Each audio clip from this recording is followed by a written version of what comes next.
Video کو like کر کے آگے شیئر ضرور کر دینا۔ میں آج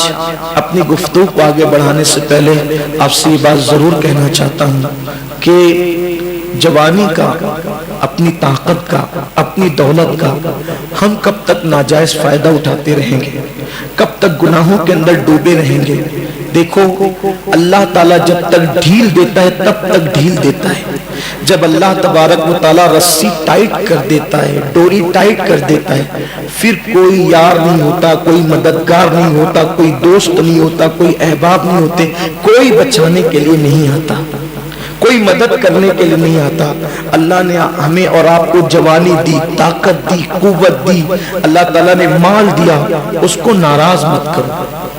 اس نے سب کچھ دیا، جو کچھ اپنے پاس ہے وہ سب اللہ کا دیا ہوا ہے، اپنا کچھ نہیں ہے۔ اگر ہم یہ سوچتے ہیں کہ یہ بازو کی قوت سے ہم نے کمایا ہے، یہ فضول بات ہے۔ اگر مال بازو کی قوت سے ملتا تو پھر ہر انسان مالدار ہوتا۔ محنت کون نہیں کرتا؟ محنت سب کرتے ہیں، لیکن اللہ تبارک و تعالیٰ کا فضل ہے کہ اللہ ہمیں نوازتا ہے، اللہ ہمیں دیتا ہے۔ اس کو ناراض مت کرو، اس کے غضب کو دعوت مت دو۔ کب تک اللہ کو ناراض کریں گے؟ آج ہم سب اسی لیے جمع ہوئے ہیں کہ اللہ تبارک و تعالیٰ کو راضی کریں۔ ہم نے آج سے پہلے جو کچھ کیا ہے اللہ کی بارگاہ میں توبہ کریں، کیونکہ اللہ تبارک و تعالیٰ جب ناراض ہو جاتا ہے تو انسان پہ تنگ دستی ڈالتا ہے، انسان کو بلاؤں میں گرفتار کر دیتا ہے، انسان کو ذلیل و رسوا کر دیتا ہے، انسان کو کسی کام کے قابل نہیں رہنے دیتا۔ اللہ اکبر۔ امام حسن بصری نے اس کو سمجھایا، وہ نہیں مانا، آخرکار پھر بلا میں گرفتار ہوا۔ اب جب وہ بلا میں گرفتار ہوا تو حضرت امام حسن بصری رضی اللہ تعالیٰ کو لوگوں نے کہا، حضرت اب وہ پھر بیمار ہو گیا ہے اور اتنا بیمار ہوا ہے اب اس کے بچنے کے چانسز ختم ہو گئے، یعنی اب وہ مر جائے گا۔ اللہ کے ولی کتنے خلیق اور با اخلاق تھے، اس نے ٹکا سا جواب دیا، اس نے بے ادبی کی آپ کی شان میں۔ اس کے باوجود بھی حضرت امام حسن بصری نے فرمایا، چلو ایک مسلمان ہے، اگر اس کی موت کا وقت قریب ہے تو ہمیں اس کے گھر چلنا چاہیے اور اس کو کچھ ہمت اور حوصلے کی بات کرنا چاہیے۔ حضرت امام حسن بصری رضی اللہ تعالیٰ گئے، جب دیکھا تو وہ تڑپ رہا تھا، مچھلی کی طرح تڑپ رہا تھا، وہ بے چین اور بے قرار تھا۔ اللہ کے ولی امام حسن بصری رضی اللہ تعالیٰ نے اس سے فرمایا، اے جوان کیا حال ہے؟ وہ رونے لگا اور کہنے لگا، اے اللہ کے برگزیدہ بندے، میں نے آپ کی بات نہیں مانی، میں توبہ کرتا رہا، توبہ توڑتا رہا اور ہمیشہ گناہ پہ دلیر ہوتا رہا۔ اب میں ایسی بلا میں گرفتار ہوں کہ اب میرا کوئی مونس و غمگسار نہیں، میرا کوئی غمخوار نہیں، میں بلا کے اندر ڈوبا ہوا ہوں۔ امام حسن بصری نے کہا، اللہ کے بندے کوئی بات نہیں، توبہ کا دروازہ کھلا ہوا ہے، توبہ کا دروازہ کھلا ہوا ہے اور اللہ تبارک و تعالیٰ اپنے بندوں کی توبہ کو قبول کرتا ہے۔ یہ سن کر اس نے کہا، پھر میں کیا کروں؟ فرمایا، ایک بار پھر توبہ کر، اللہ تعالیٰ تجھے پھر معاف کرے گا۔ اس نے جیسے ہی کہا، یا اللہ میں تیری بارگاہ میں توبہ کرتا ہوں، یا اللہ میں تیری بارگاہ میں توبہ کرتا ہوں، تو گھر کے کونے سے آواز آئی، اے بندے بس کر، تو دھوکے باز اور مکار ہے۔ جب تو نے توبہ کی ہم نے تیری توبہ کو قبول کیا، لیکن تو نے دھوکہ کیا، مکر کیا اور تو توبہ کر کے ہمیشہ توبہ کو توڑتا رہا۔ امام حسن بصری نے، سب لوگوں نے جب گھر کے کونے سے یہ آواز سنی تو امام حسن بصری نے اپنے ساتھیوں سے کہا، چلو چلو اٹھو، اب اس کا قصہ تمام ہو گیا، اب اس کی آخرت برباد ہو گئی۔ نہیں سنتے کہ گھر کے کونے سے آواز آئی کہ بندے بس کر، تو دھوکے باز ہے، اب تیری توبہ قبول نہیں ہوگی، تو دھوکے باز ہے، تجھے بخشا نہیں جائے گا۔ امام حسن بصری نے کہا، اتنا سننے کے بعد اب یہاں بیٹھ کر فائدہ کیا ہے؟ روتے ہوئے امام حسن بصری اپنے گھر کی طرف چلے گئے۔ علامہ ابن الجوزی لکھتے ہیں، امام حسن بصری اپنے گھر کی طرف گئے، اس کی ماں، بوڑھی ماں بھی رونے لگی، وہ بھی رونے لگا۔ اب کیا؟ اب تو آواز آئی قدرت کی طرف سے، غیبی آواز کہ تجھے معاف نہیں کیا جائے گا، مگر قربان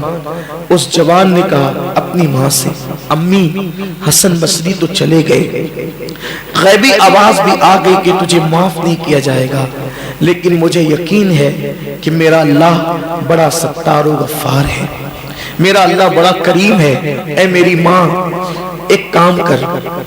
تو میری ماں ہے، میں تجھے اللہ کی قسم دے کر کہتا ہوں، میرے گلے میں رسی ڈال، میرے گلے میں رسی ڈال اور مجھے گھر کے چاروں کونے میں گھسیٹ اور میرے چہرے کو دھول لگا کر اس پہ پیر رکھ کر کے کہنا یہ اس کی سزا ہے جس نے اللہ کے ساتھ بغاوت کی ہے اور گناہ کی ہے، اور کہنا کہ اللہ تو کریم ہے، تو مہربان ہے، تو معاف کرنے والا ہے، مولا تو وہ ہے جس نے 50 سال کے بعد بچھڑے ہوئے یوسف کو اپنے باپ حضرت یعقوب سے ملایا، اللہ تو وہ ہے جس نے ایوب کی بیماری کو دور کر کے از سر نو تو نے اسے زندگی عطا فرمائی، اللہ تو وہ ہے جس نے یونس کو مچھلی کے پیٹ میں زندگی عطا کی، سانس دینے کا موقع دیا، اللہ تو بڑا کریم ہے، میرے بیٹے کو بخش دے، میرے بیٹے کو معاف کر دے۔ بس اس کا چہرہ ماں نے جو وہ گھسیٹا، خاک میں ڈالا اور اس کے چہرے پہ پیر رکھ کر کے اللہ کی بارگاہ میں دعا کی، اے اللہ میرا بیٹا اگرچہ گناہگار، سیاکار، بدکار ہے، لیکن آج وہ اپنے گناہوں پہ نادم اور شرمندہ ہے، تیری طرف سے آواز بھی آ چکی ہے کہ تجھے معاف نہیں کیا جائے گا، لیکن مولا تو وہ ہے کہ جس نے 50 سال کے بعد بچھڑے ہوئے یوسف کو اپنے باپ یعقوب سے ملایا، اللہ تو وہ ہے جس نے ایوب کی بیماری دور کر کے اثر نو سے زندگی عطا کی، تو وہ ہے جس نے یونس کو مچھلی کے پیٹ میں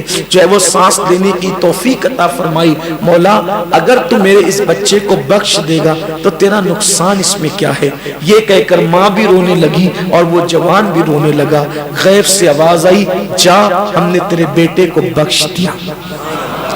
اور یہ آواز صرف گھر میں نہیں آئی بلکہ حضرت سیدنا امام حسن بصری کے کانوں تک بھی پہنچی کہ اللہ تبارک و تعالیٰ نے اس کو بخش دیا اور اس کو معاف فرما دیا۔ میرے پیارے آقا صلی اللہ علیہ وسلم کے پیارے دیوانوں، اللہ تبارک و تعالیٰ کی رحمتوں کو بس بخشش کا بہانہ چاہیے، اللہ کی رحمتیں بخشش کا بہانہ تلاش کرتی ہے، اور یہ جو آج کی رات ہے، آج کی رات تو خاص بخشش کی رات ہے،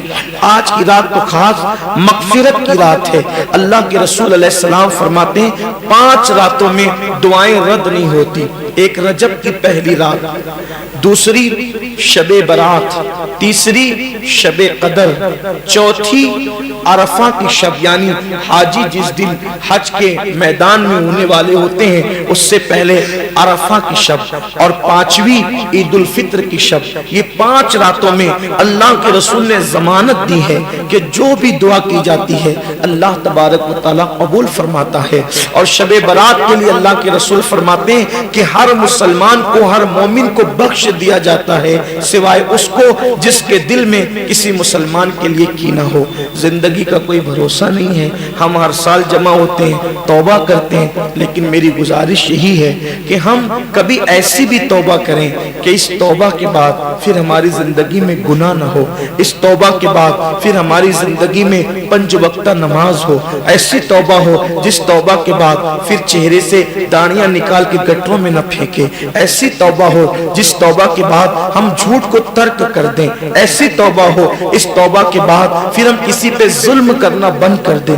کسی پہ زیادتی کرنا بند کر دیں۔ اگر ہم نے ایسی توبہ کر لی انشاءاللہ اپنی دنیا بھی سنور جائے گی اور اپنی آخرت بھی سنور جائے گی۔ اس دنیا کے اندر ہم آئے ہیں آخرت کی تیاری کے لیے، اس دنیا میں آئے ہیں اس دنیا کو بہتر بنانے کے لیے، اس لیے زندگی کا کوئی بھروسہ نہیں ہے، ہم کب تک جئیں گے یہ ہمیں بھی نہیں پتا ہے، اس لیے قبر کی تیاری کریں، حشر کی تیاری کریں، میدان محشر کی تیاری کریں، اللہ کی عدالت میں کھڑے ہونے کی تیاری کریں۔ کب تک اللہ سے دور دور رہو گے؟ مرنے کے بعد تو اللہ کی طرف پلٹنا ہی ہے، تو کل مر کے پلٹیں گے تو پچھتائیں گے، آج جیتے جی ہم اللہ کی بارگاہ میں پلٹیں، اللہ رب العزت کو منائیں، اللہ کو راضی کریں۔ ایک بزرگ اکثر قوم سے